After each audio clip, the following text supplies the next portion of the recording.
கர்த்தருக்குள் மிகவும் பிரியமானவர்களே, நமது ஆண்டவரும் அருமை இரட்சகருமாகிய இயேசுவின் நாமத்தில் உங்களை நான் வாழ்த்தி வரவேற்கின்றேன். அக்கினியின் கீழ் விசுவாசம், ஃபெய்த் அண்டர் ஃபயர் என்ற தொடரில் நாம் தியானமாய் இருந்து வருகிறோம். அதில் இன்றைக்கு நாம் 3ஆம் பாகம் பாடத்தை கற்றுக்கொள்ளப் போகிறோம். தலைப்பு என்னவென்றால், வசனத்துக்காக எரிந்தவர், a man who burned for the word என்ற தலைப்பில் நாம் இன்றைக்குரிய சத்தியத்தை படிக்க இருக்கின்றோம். எரேமியா 20ஆம் அதிகாரம் 9ஆம் வசனம் சொல்லுகிறது, ஆதலால் நான் அவரை பிரஸ்தாபம் பண்ணாமலும் இனி கர்த்தருடைய நாமத்திலே பேசாமலும் இருப்பேன் என்றேன். ஆனாலும் அவருடைய வார்த்தை என் எலும்புகளில் அடைபட்டு எரிகிற அக்கினியைப் போல் என் இருதயத்தில் இருந்தது. அதை சகித்து இளைத்து போனேன், எனக்கு பொறுக்க கூடாமற் போயிற்று என்று எரேமியா சொல்லுகிறதை நாம் இங்கே வாசிக்கிறோம். ஆண்டுடைய வசனம் நம்முடைய இருதயத்தில் எலும்புகளில் அடைபட்டு எரிகிற அக்கினி போன்றது.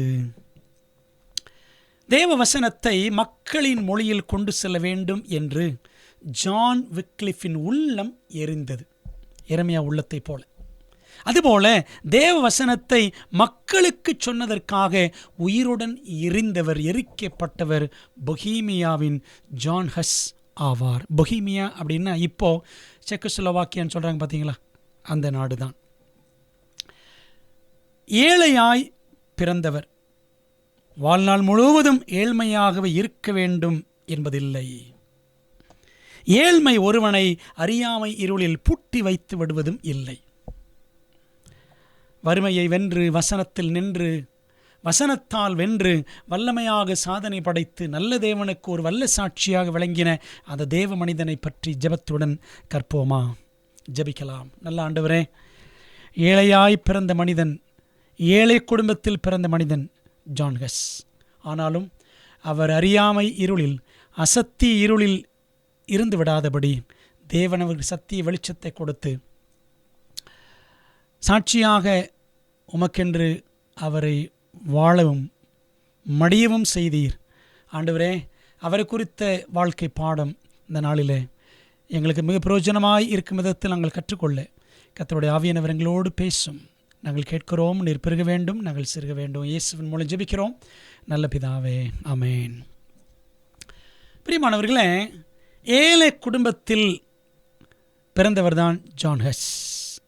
ஆனாலும் பக்தியுள்ள ஒரு தாயை பெற்ற எவனும் ஏழை இல்லை என்று ஆப்ரஹாம் லிங்கன் சொல்லியிருக்கிறார். கிபி 1369 பிறந்தவர் ஜான் ஹஸ். சிறு பிராயத்திலேயே தந்தையை இழந்தார். ஆனால் அவருடைய தாயார் தனது மகனுக்காக இடைவிடாமல் ஜெபித்தார்.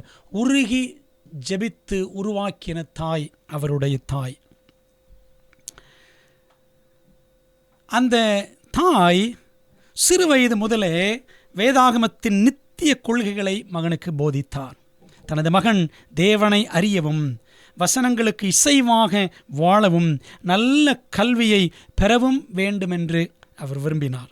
மேல் படிப்புக்காக சொந்த கிராமத்தை விட்டு சபை பள்ளி ஒன்றில் தன் மகனை சேர்ப்பதற்காக அன்புள்ள அந்த தாய் அவனை அழைத்து சென்றாள். மகன் படிக்க போகிற அந்த பட்டணம் பிராக் என்ற நகரம். அந்த பட்டணத்தை நெருங்கும் வேளையில் ஒரு தனிமையான காட்டு பாதையில் போகும்பொழுது தன் மகனுடன் முழங்கால் படியிட்டு தன் மகனுக்காக அந்த அம்மா ஜெபம் பண்ணாங்களே. என்ன ஜெபம் பண்ணாங்க தெரியுமா? தேவனே, என் மகன் உமக்கு உண்மையாயிருக்க வேண்டும், சமரசமாகாமல், நோ காம்ப்ரமைஸ், சத்தியத்திற்காக பிராக் நகரத்தில் நிற்க வேண்டும் என்று ஊக்கமாக ஜெபித்தாள் அந்த தாய். தாயின் கண்ணீர் ஜெபங்கள் ஒருபோதும் பதில் பெறாமல் போவதில்லை. ஜான் ஹஸ் கிறிஸ்துவுக்காக, சத்தியத்திற்காக அசையாமல் உண்மையாய் நின்றார். நமது முடிவிலே கற்றுக்கொள்ளப் போகிறோம். அன்பான தேவ பிள்ளைகளே, தான் செய்த ஜெபத்தால் தேவன் மகன் மூலமாக உலகையே மாற்றப் போகிறார். அவன் முழு கண்டத்திலும் உள்ள அரசர்களையும், அரசிகளையும், பிரபுக்களையும், அதிபதிகளையும், கிராமவாசிகளையும், நகரவாசிகளையும் மாற்றும் விதத்தில் அவன் செல்வாக்கு இருக்கப் போகிறது என்பது அந்த அம்மாவுக்கு கொஞ்சம் கூட தெரியாது.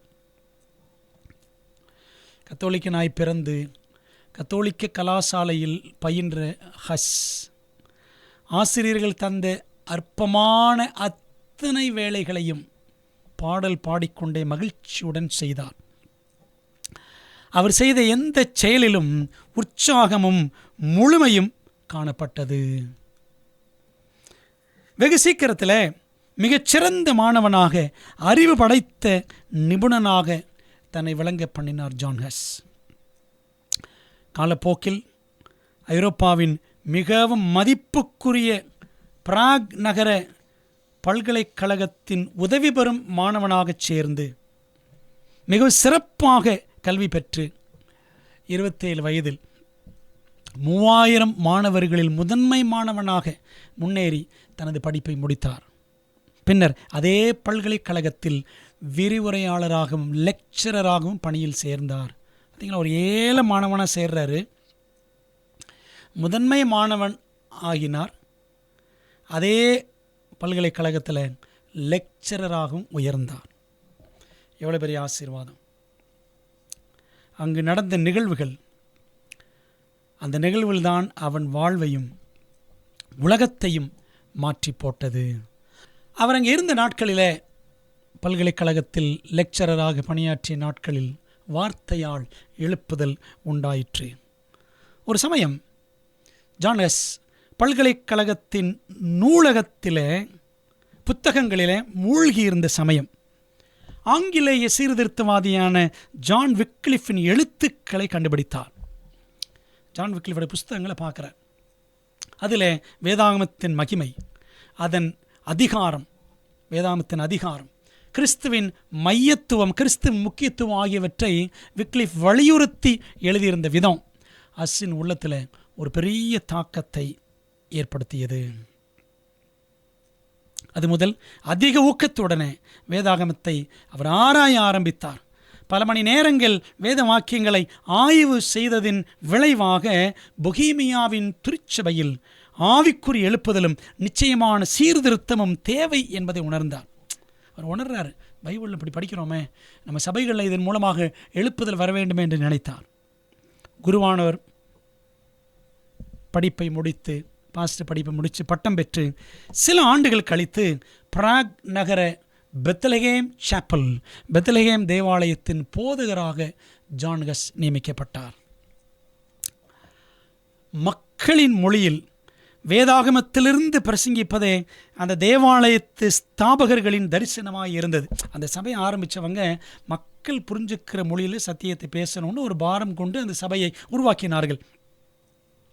ஐரோப்பா முழுக்க புகழ்பெற்ற வல்லமையான பிரசங்கியாக ஹஸ் விளங்கினார். சத்திய வேதத்திலிருந்து அவர் பிரசங்கித்த போது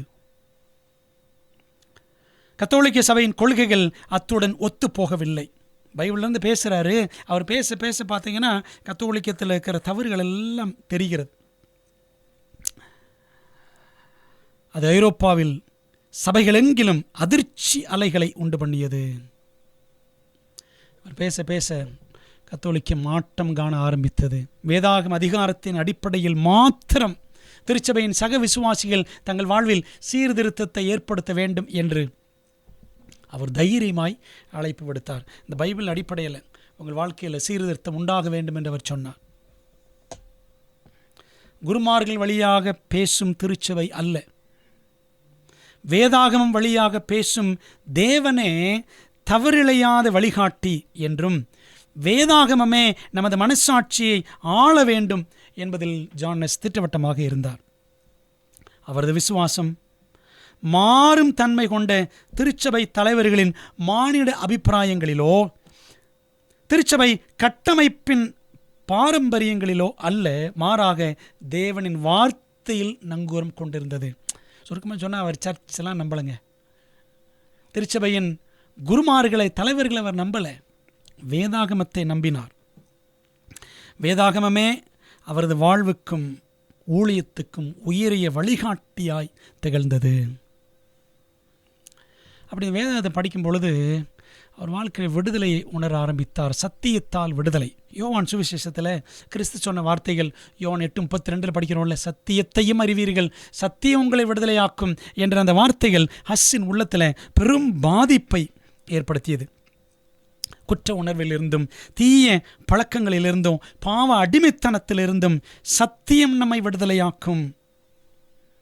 இயேசுவின் அன்பு மற்றும் கிருபையை பற்றிய சத்தியமானது வாழ்வை மாற்றக்கூடியது. தேவனின் அளவற்ற அன்பையும் மானிட ரட்சிப்புக்காக பரலோகம் முழுவதுமே எடுக்கிற பிரயாசத்தையும் நாம் புரிந்து கொண்டால் நம்முடைய வாழ்வே மாறிவிடும்.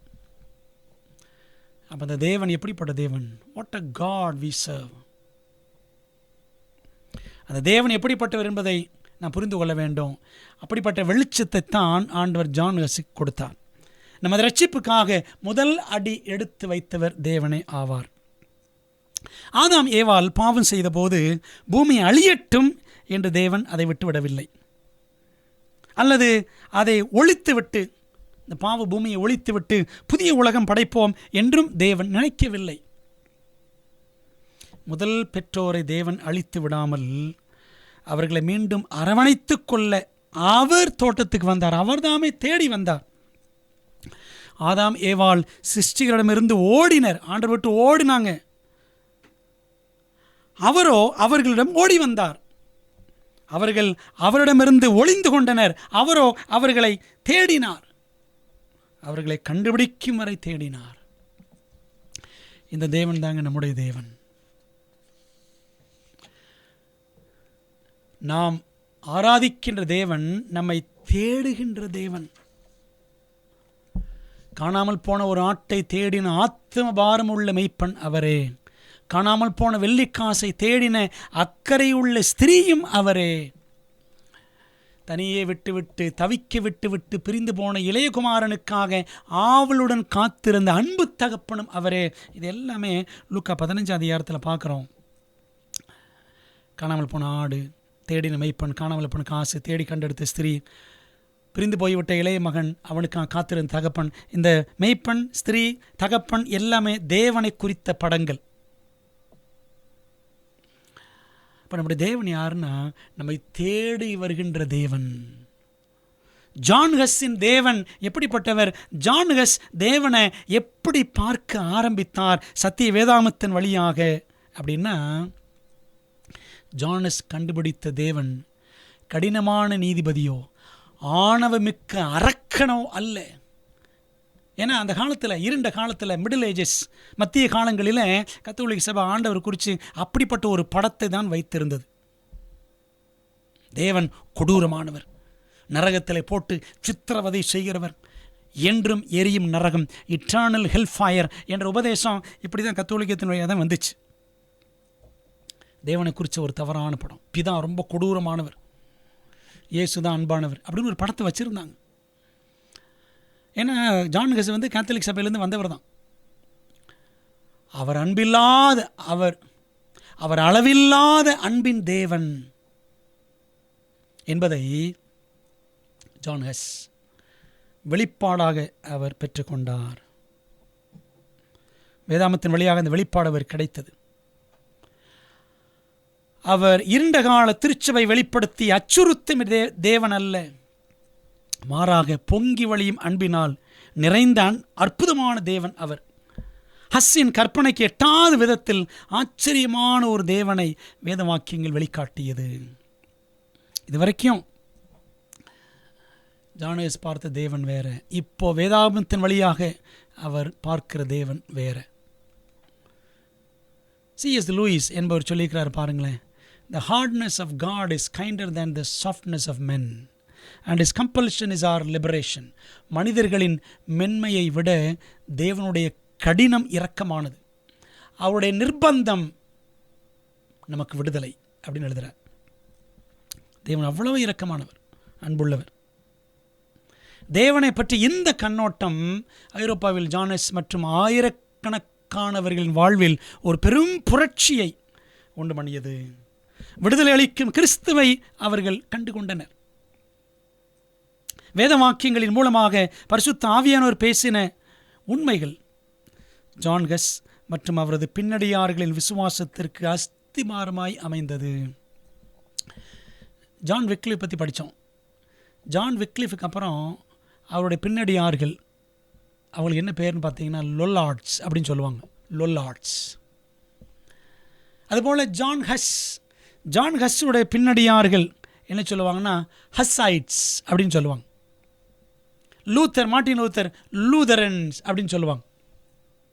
அப்படி எல்லா காலத்திலுமே பின்னடியார்கள் இருந்திருக்கிறார்கள். ஆகவே ஜான் ஹஸ்ஸுடைய பின்னடியார்களுக்கும் ஆண்டுடைய பரிசுத்த ஆவியானவர் பேசின சத்திய வசனங்களின் அடிப்படையான உண்மைகள் தான் விசுவாசத்திற்கு அஸ்திபாரமாய் அமைந்தது. தேவ வார்த்தை அவர்களுடைய வழிகாட்டியானது. தேவனின் அன்பு அவர்களது ஜீவியத்தில் ஊக்குவிக்கும் காரணியாய் மாறியது. கிறிஸ்துவின் கிருபையும் நன்மையும் அவர்களது மகிமையான பாடலின் சாராம்சமாய் இருந்தது. சபையில் பார்த்தீங்கன்னா ஒர்ஷிப்பே கம்ப்ளீட்டாக மாறிடுது. தொழுகை அர்த்தமுள்ளதாக அழகானதாக மாறியது. வேதாமத்தில் கிறிஸ்து எப்படிப்பட்டவர், அவருடைய அன்பு எப்படிப்பட்டதுன்னு கண்டுபிடிச்ச உடனே பாடலில் கூட ஒரு வித்தியாசம் உண்டாயிற்றான். தங்களை மீட்ட கிறிஸ்துவில் கொள்ளும் விசுவாசத்தினால் முதல் முறையாக அவரது வாழ்வில் தொழுகையானது ஆனந்த கொண்டாட்டமாய் விளங்கியது. பாரம்பரியமும் திருச்சபையின் வரட்டு உபதேசங்களும் தங்கள் பிடியை இழந்தன. திருச்சபையின் குருமார்கள் மற்றும் வேதாகமம் காட்டும் கிறிஸ்து இரண்டுக்கும் இடையே பெருத்த வித்தியாசத்தை ஜனங்கள் கண்டார்கள். வேதாமத்தை இன்னும் குறிப்பாக ஆழமாய் படித்தவர்கள் இந்த வித்தியாசத்தை பார்த்தாங்க. ஆண்டவர் எப்படி இருக்கிறாங்க, இயேசு கிறிஸ்து எப்படி இருக்கிறாரு, நம்ம பார்க்குற குருமார்கள் போப்புமார்கள் எப்படி இருக்கிறாங்கன்னு சொல்லி ஒரு வித்தியாசம் தெரிஞ்சிச்சு. இங்கே ஒரு படத்தை பாருங்களேன். ஆண்டவர் இயேசு கிறிஸ்து எவ்வளோ தாழ்மையாய் கழுதையின் மேல் வந்தார். ஆனால் போப்புமார்கள் எவ்வளோ ஆடம்பரமாக ராஜா மாதிரி உடை உடுத்தி இப்படி வருகிறார்களே அப்படின்னு சொல்லி ஜனங்கள் வித்தியாசத்தை கண்டார்கள். 2 பேர் என்ன பண்ணாங்களாம், ஜான் ஹஸ் காலத்தில் இப்படி ஆங்காங்கே சென்று சுவர்களில் இந்த படத்தை வரைஞ்சிட்டு போயிடுவாங்களாம். இயேசு யார், இப்பொழுது இருக்கிற குருமார்கள் சபையினுடைய அந்த போப்புமார்கள் எப்படிப்பட்டவர்கள்ன்றதை படமாக வரைஞ்சிட்டு போயிடுவாங்க. அவ்வளோதான். அந்த சித்திரம் பேசியது. ஜனங்களை புரிஞ்சுக்கிட்டாங்க கிறிஸ்து எப்படிப்பட்டவர் என்று. அன்பான தேவ பிள்ளைகளே, ஆகவே கிறிஸ்து யார் என்பதை, அவர் எப்படிப்பட்டவர் என்பதை நாம் முதலாவது தனிப்பட்ட விதத்தில் கண்டுகொள்ள வேண்டும். அப்போ தாங்க நம்முடைய வாழ்க்கையில் ஒரு பெரிய டிரான்ஸ்ஃபர்மேஷன், ஒரு மாற்றம், மறுரூபம் நமக்குள்ளாக உண்டாகும்.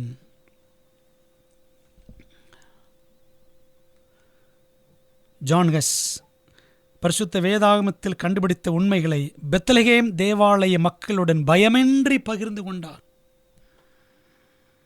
கலப்படமற்ற தேவ வார்த்தையின் சத்தியத்தை கேட்க வாரந்தோறும் ஆயிரக்கணக்கான மக்கள் இங்கே கூடினர். 3000க்கும் அதிகமானவர்கள் அந்த சர்ச்சில் கூடுவாங்களாம். தேவனின் மகத்துவத்தையும் வேத வாக்கியங்களின் மேன்மையையும் கிறிஸ்துவின் விலைமதிப்பற்ற இலவசமான கிருபையையும் அதே சமயத்தில் இடைக்கால திருச்சபையின் கத்தோலிக்க சபையினுடைய தப்பிதங்களையும் சற்றும் சலனமின்றி அவர் எடுத்துரைத்தாராம். உண்மையில் எது வெல்லும்? கடைசியில் உண்மைதான் வெல்லும், சத்தியமே வெல்லும். Truth alone triumphs. Truth alone is always triumphant. சத்தியம்தான் என்றுமே வெல்லும். ஜான் ஹஸ்ஸின் போதனையால் ரோம சபையிலிருந்து கடும் எதிர்ப்பு கிளம்பியது.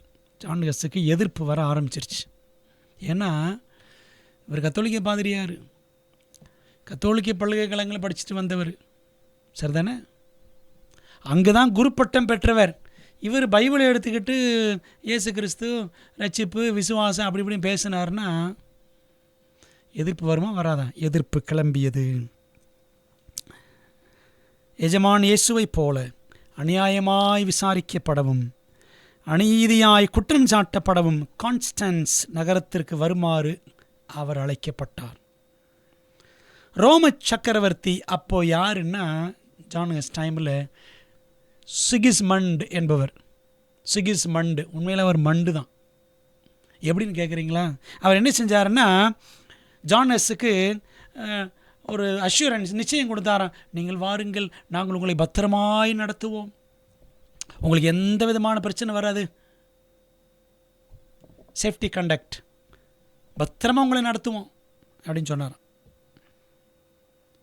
ஆகவே அவர் அந்த சக்கரவர்த்தி அப்படி சொல்லியிருந்த ஒரு நிச்சயம், சரி பரவாயில்ல பத்திரமா தான் நடத்துவாங்கன்னு சொல்லி எல்லாரும் நினச்சாங்க. ஆனால் திருச்சபை அதிகாரிகளின் வலியுறுத்தலின் பேரில் விசாரணையின் போது ஜான் ஹஸ்ஸை கைது செய்து சிறையில் தள்ளினார்கள். அவரை அடைத்து வைத்திருந்த சிறைச்சாலை அவ்வளவு அருவருப்பாக இருந்தது. இருட்டும் ஈரமும் குளிரும் நிறைந்த அந்த டஞ்சன் நிலவரையில் ஜான் ஹஸ் பலவீனமாயிட்டார். அவருடைய உயிரை பறிக்கும் அளவுக்கு ஒரு கொடிய காய்ச்சல் அவருக்கு ஏற்பட்டது. கடைசியில் விசாரணைக்கு ஆலோசனை சங்கத்தின் முன்பாக கொண்டு வரப்பட்டார். ஆண்டவர் தான் அவருக்கு பலத்தை கொடுத்து காப்பாற்றிட்டு வந்தார். பாருங்களேன், மாபெரும் போராட்டம் புத்தகத்தில் படிக்கிறோம், பேரரசனின் கௌரவமும் நல்ல விசுவாசமும் அவரை காக்கும் என்று உறுதிமொழி கொடுத்திருந்த அதே பேரரசனின் முன் சிகிஸ்மெண்ட் வந்தானே, ரொம்ப கௌரவமாக உங்களை நடத்துவோம் அப்படின்னு ஒரு நல்ல விசுவாசமாக உண்மையாக சொன்ன மாதிரி சொன்னார். பேரரசன் உறுதிமொழி கொடுத்திருந்தார். அவர் சங்கிலிகளினால் பிணைக்கப்பட்டவாறாக நின்றார். செயினில் கட்டி கொண்டாந்து நிறுத்தினாங்க ஜான் ஹஸ்ஸை. அவரது நீண்ட விசாரணையின் போது அவர் சத்தியத்தை உறுதியாக தாங்கி குழுமியிருந்த அரசு மற்றும் சபை சார்ந்த முக்கிய பிரமுகர்களின் முன்னே திருச்சபையின் ஊழல்களுக்கு எதிராக தனது பக்தி வணயமும் விசுவாசமும் மிக்க எதிர்ப்பை தெரிவித்தார்.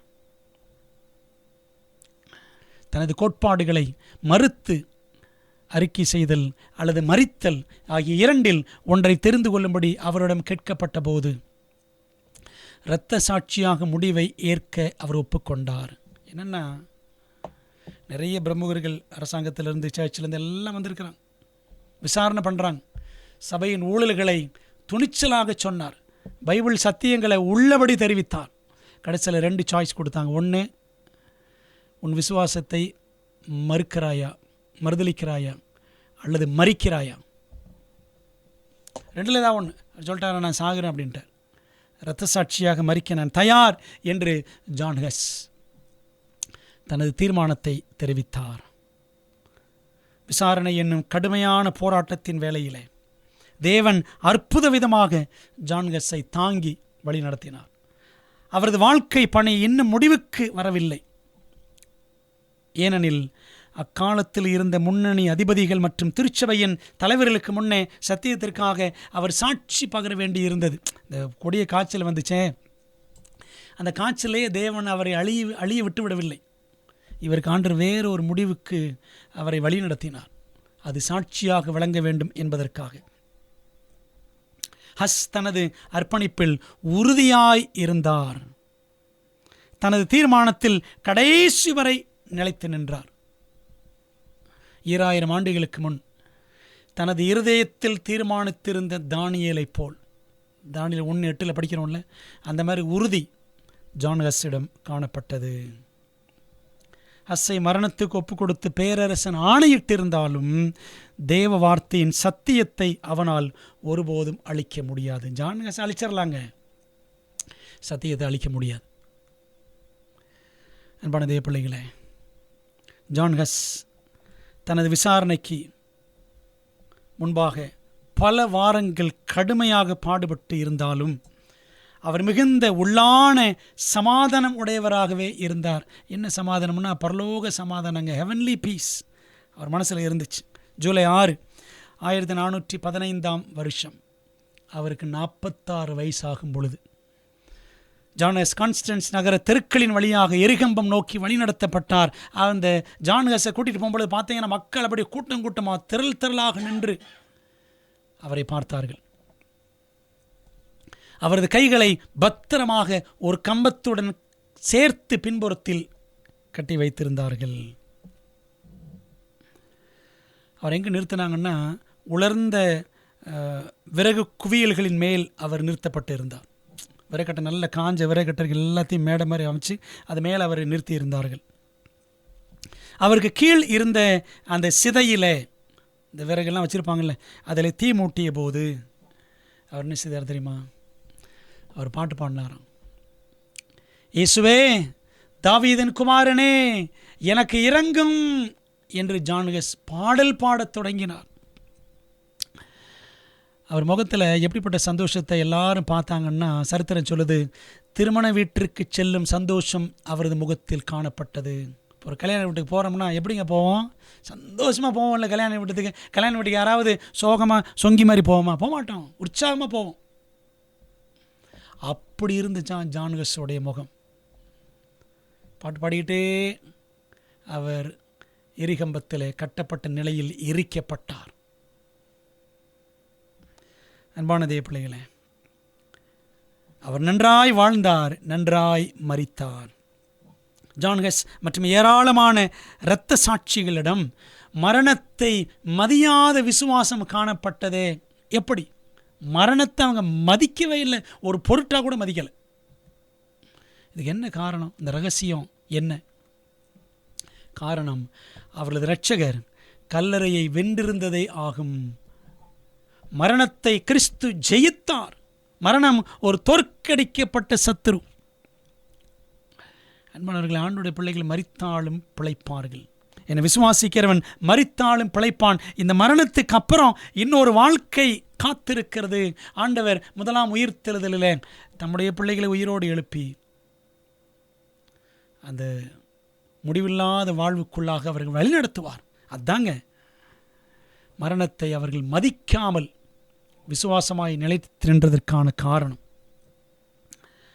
கிறிஸ்து கல்லறையை வென்ற செயல் அவரது விசுவாசமுள்ள பின்னடியார்களுக்கு நம்பிக்கையை தந்தது. அதனால்தான் இவங்கள் நடுகிலும் உண்மையுள்ள கிறிஸ்தவ விசுவாசிகள் கடுமையான உபத்திரவங்களையும் சொல்லி முடியாத துன்பங்களையும் சித்திரவதை மரணங்களையும் ஆனந்தமாய் கடந்து சென்றனர். தைரியமாக சந்திச்சிருக்கிறாங்க. அதே நம்பிக்கைதான் மரணத்தை தைரியமாய் சந்திக்கவும் அக்கினியில் அசராமல் நிலைத்திருக்கவும் ஜான் வெஸ்ஸுக்கு ஊக்கம் கொடுத்தது. ஜான் வெஸ்ஸுடைய உடல் முற்றிலும் எரிந்த பின்பு அவரது சாம்பலை எடுத்து ரைன் நதியில் எரிந்தனர். அந்த காலத்தில் பாருங்களேன், அந்த கத்தோலிக்கம் எப்படி செயல்பட்டிருக்கு. ஜான் வெஸ் அப்படி தானே படித்தோம். விக்லிஃப் அப்படி தான் படித்தோம். ஜான் விக்லிஃப் அவர் இறந்து 40 வருஷம் கழித்து கல்லறையை தோண்டி எலும்பை எடுத்து எரித்து சாம்பலாக்கி, என்ன வெறித்தனம் பாருங்கள். அதே போல தான் ஜான் வெஸ்ஸுக்கும் அன்னைக்கே அவரை எரித்து சாம்பலை ரைன் நதியில் கலந்துருக்கிறாங்க. ஏன் அப்படி செஞ்சாங்க? அவரை பற்றி நினைவு அத்தோடு அழிந்து போகும் என்று நினைத்தனர். ஆனால் அவர் மறைந்தாலும் அவரது சாம்பல் கரைந்தாலும் சத்தியமானது சாட்சியாக உலகமெங்கும் பரவி பரிமளித்தது. அருமையான தேவப்பிள்ளைகளே, இன்றைக்கு நீங்களும் நானும் கையில் வைத்திருக்கிற வேதாகமத்தை நம்ம அசட்டையாக நினைத்து விடக்கூடாது. இதற்காக இரத்தம் சிந்தினவர்கள் எத்தனை பேர்? இதற்காக ஜீவனை விட்டவர்கள் எத்தனை பேர்? பார்த்தீங்களா, ஜான் வெஸ் 46 வயசு. he was just 46 when he died as a martyr. இரத்த சாட்சியாக மரித்த பொழுது வெறும் 46 வயசுங்க. கல்யாண வீட்டுக்கு போகக்கூடிய ஒரு சந்தோஷம், அப்படி மரணத்தை அவர் சந்தித்திருக்கிறார். எப்பேற்பட்ட ஒரு சாட்சி. அன்பான தேவ பிள்ளைகளே, அக்கினியின் கீழ் விசுவாசம் பார்த்தீங்களா, பாட்டை பாடிக்கிட்டே உயிரை விட்டிருக்கிறார். அவர் முறுமுறுத்ததாகவோ, தீ வச்சவங்களை திட்டினதாகவோ, யாரையும் சபித்ததாகவோ, தூஷணமாய் பேசினதாகவோ ஒன்று கூட கிடையாது. எப்பேற்பட்ட விசுவாசம்! Faith under fire. அருமையான தேவ பிள்ளைகளே, இன்றைக்கி ஆண்டவர் உங்களுக்கு எனக்கும் சத்தியத்தை கொடுத்துருக்கிறார். சத்தியம், பிதா தான் சத்தியம், இயேசு தான் சத்தியம், ஆவியானவர் தான் சத்தியம், வேதமே சத்தியம், அதாவது 10 கட்டளைகள் தான் சத்தியம். அப்படிலாம் படித்தோம்ல, வசனமே சத்தியம். ஆகவே இந்த சத்தியத்திற்காக நாமும் ஜான் வெஸ்ஸை போல உண்மையாக நிலைச்சு நிற்கணும். சத்தியத்தை எரிக்க முடியாது, சத்தியத்தை அழிக்க முடியாது, சத்தியத்தை அகற்ற முடியாது, சத்தியத்தை மறைக்க முடியாது. கடைசியில் சத்தியமே வெல்லும். மத்திய 24:15 வானமும் பூமியும் ஒளிந்து போகும், என்னுடைய வார்த்தைகள் ஒளிந்து போவதில்லை என்று இயேசு சொன்னார். இந்த வார்த்தைகளின்படி நடந்தால், தேவனுடைய சித்தத்தின்படி செய்கிறவன் எவனோ அவன் என்றென்றைக்கும் நிலைத்திருப்பான். 1 யோவான் 2:15 படிக்கிறோம், 15-16. அன்பான தேவ பிள்ளைகளே, இப்போ தேவசத்தை எங்கே இருக்குது? வசனத்தில் தான் இருக்குது. இதன்படி செய்தால் நாம் நிலைத்திருப்போம். இதுதான் ஆச்சரியமான அற்புதமான நற்செய்தி. இயேசு வெற்றி பெறுவார், சாத்தான் தோல்வி அடைவான். ஒரு நாள் சத்தியமே அண்ட சராசரம் நெடுகிலும் எதிரொலிக்கும். ஆகவே இந்த உலகத்தில் நம்ம ஆண்டோட சத்தியத்திற்கு சாட்சிகளாக நிற்போம். என்ன நேரிட்டாலும் கிறிஸ்துவை வாழ்க்கையின் மூலமாக, நம்முடைய வார்த்தைகள் மூலமாக பறைசாற்றுவோம். கர்த்தர் நம்மை ஆசீர்வதிப்பாராக. ஜெபிக்கலாமா? எங்கள் நல்ல ஆண்டவரே, நீர் கொடுத்த மகத்துவமான சத்தியங்களுக்காக கோடாகோடி நன்றி. அக்கினியின் கீழ் விசுவாசம் என்ற பாடங்களுக்காகவே நாங்கள் போற்றுகிறோம். ஆண்டவரே, ஜான்கஸ் வாழ்க்கை எத்தனை ஆச்சரியமானது. வசனத்திற்காக எரிந்த தேவ மனிதன், மரணத்தை சந்தோஷமாய் ஏற்றுக்கொண்ட ஒரு மனிதன், திருமண வீட்டிற்கு போவது போல் ஒரு மகிழ்ச்சி, மரணத்திலும் ஒரு மகிழ்ச்சி, தேவனை பாடி துதித்து கொண்டே சாட்சியாய் மடிந்த ஒரு வாழ்க்கை. ஆண்டவரே, எங்களுடைய முன்னோடிகளுக்காக, அப்போ ஏற்பட்ட இரத்த சாட்சிகளுக்காக தேவனுக்கு நாங்கள் நன்றி செலுத்துகிறோம். ஆண்டவர், இவர்களை பற்றி படிக்கும் பொழுது எங்களுடைய விசுவாசமும் பலன் அடையட்டும். எங்களுடைய வைராக்கியம் பரிசுத்த வைராக்கியமாக மாறட்டும். ஆவியானவர்தாமே வைராக்கிய வாஞ்சியுள்ளவர் என்று யாக்கோபு 4 படிக்கிறோம். அன்றைக்கு பரிசுத்த ஆவியானவர் ஜான் விக்லிஃப் போன்றவர்களுக்கு கொடுத்த அதே வைராக்கியத்தை, அதை காட்டிலும் அதிகமான வைராக்கியத்தை இன்றைக்கு எங்களுக்கும் சத்தியத்தின் நிமித்தம், கிறிஸ்துவ நிமித்தம், கற்பனைகள் நிமித்தம் நீர் எங்களுக்கு தர வேண்டும் என்று ஜெபிக்கிறோம். எங்கள் ஜெபத்தை ஏற்றுக்கொள்ளும், ஆசீர்வதியும். நாங்கள் சத்தியத்தை பின்பற்றுவது நிமித்தம் யார் எங்களுக்கு எதிரடையாக எந்த அமைப்பு, எந்த சபை எழும்பினாலும் நாங்கள் உண்மையாய் உத்தமமாய் கடைசி வரை நிலைத்திருந்து நமக்கு மகிமை சேர்க்க எங்களுக்கு தேவன் உதவி செய்யும்படி இயேசுவின் நாமத்தில் ஜெபிக்கிறோம். ஜெபங்கேளும் நல்ல பிதாவே, ஆமேன். அன்பானவர்களே, கர்த்தர் உங்களை ஆசீர்வதிப்பாராக. மீண்டும் அடுத்த தியானத்தில் நாம் சந்திப்போம். God bless you.